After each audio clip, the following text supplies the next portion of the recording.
परम पूज्य श्री दादा गुरु जी के चरणों का प्रसाद और इस भूमि के तपोबल का प्रभाव, जिसके परिणाम स्वरूप 7 दिन के लिए यह कनकेश्वरी प्रांगण श्रीधाम वृंदावन बना हुआ है। इस भूमि की रज अद्भुत है, यहां की भूमि अद्भुत है।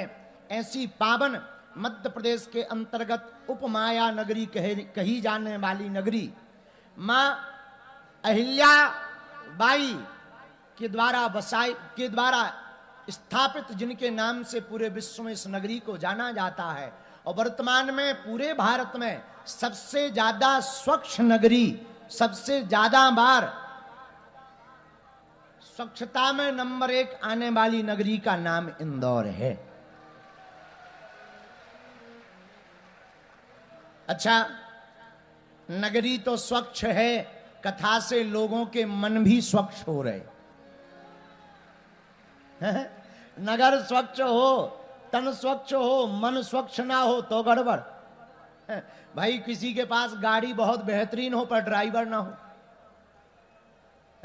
किसी काम का नहीं। मकान हो पर मकान मालिक ना हो, मकान किसी काम का नहीं। उसी प्रकार साउंड हो पर गाने वाले ना हो, तो साउंड भी किसी, अब टीवी वाले भला ही संस्कार वाले हैं, असंस्कार हो, टीवी चैनल चल रहा हो पर देखने वाले ना हो। उसी प्रकार तन स्वच्छ हो पर मन स्वच्छ ना हो तो फिर स्वच्छता का भी कोई मतलब नहीं। पर धन्य है हमारे प्रिय श्री अक्षत चौधरी जी, उनके माता पिता, उनका पूरा परिवार धन्य है, जिन्होंने मन स्वच्छ करने की व्यवस्था के लिए कथा रूपी डिटर्जेंट का आयोजन करवाया है। ये भी एक डिटर्जेंट है। एक हमको मिले गुजरात में, और गुजरात के लोग तो महान ही होते हैं। हमको मिले, बोले वाह इतनी कथाओं की क्या जरूरत है, जहां देखो तहां कथा, यहां कथा, वहां कथा, यहां पंडाल, वहां पंडाल। हम कहा ठटरी के बड़े और ज्यादा जरूरत है। बोले क्यों? हमने कहा वैज्ञानिक का जमाना है, कंप्यूटर का जमाना है। कंप्यूटर नेट से जब कनेक्ट होता है तो सर्वर में एक गड़बड़ आ जाती। बोले क्या? हमने कहा वायरस। कंप्यूटर जब ऑनलाइन होता है वायरस आ जाते, पर वायरस को मिटाने का काम क्या? बोले एक काम करो, वायरस ज्यादा हो गए, एंटीवायरस प्रोग्राम इंस्टॉल कर लो, और एंटीवायरस प्रोग्राम इंस्टॉल करो तो वायरस सब खत्म हो जाते, कंप्यूटर स्मूथ चलने लगता। वैसे ही माइंड भी हमारा कंप्यूटर है, और संसार में वासनाओं के वायरस जब माइंड में आ जाए तब कथा रूपी एंटीवायरस प्रोग्राम में बैठ जाना चाहिए, जो दिमाग को क्लीन कर दे, एकदम स्मूथ चलने लगे।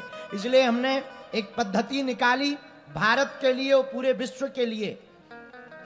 उस पद्धति का नाम है एनर्जी सेविंग सेशन, ऊर्जा संचय समागम। इस पृथ्वी पर सबसे ज्यादा ऊर्जा का स्रोत सूर्य के द्वारा है, इसलिए हमने गुरु कृपा से, वेदों की पद्धति से सूर्य साधना की 3 दिन की पद्धति निकाली है कि अब हम पूरे विश्व के लोगों को, आज तक महात्माओं ने और लोगों ने बॉडी डिटॉक्स पर काम किया है, हम पूरे दुनिया के लोगों के ब्रेन डिटॉक्स पर काम करेंगे। भाई ब्रेन ठीक होगा, बॉडी अपने आप ठीक हो जाएगी। पूरी बीमारियों का जड़ तो है दिमाग, और ये ठीक रहेगा तो सब ठीक रहेगा। बोलो सीताराम।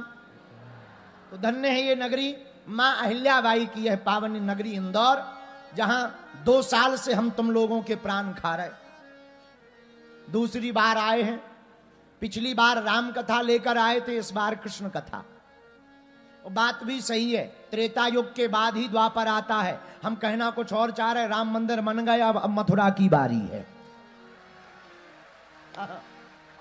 इसको ऐसे भी घटा सकते हो कि सब क्रम से सिस्टम चल रहा। अभी हम पत्रकारों में बैठे थे, बोले हिंदू राष्ट्र कब तक बनेगा? हमने कहा राम मंदिर बन गया, ये कम है क्या? राम जी बैठ गए, अब जल्दी सी द्वापर भी आने ही वाला है, मूर्तियां बनने लगी हैं। पहले कहते थे राम लला हम आएंगे, मंदिर वहीं, अब बन गया अब क्या? हमने कहा बदल दो, कृष्ण लला हम आएंगे, माखन मिश्री खिलाएंगे। बोलो सीताराम।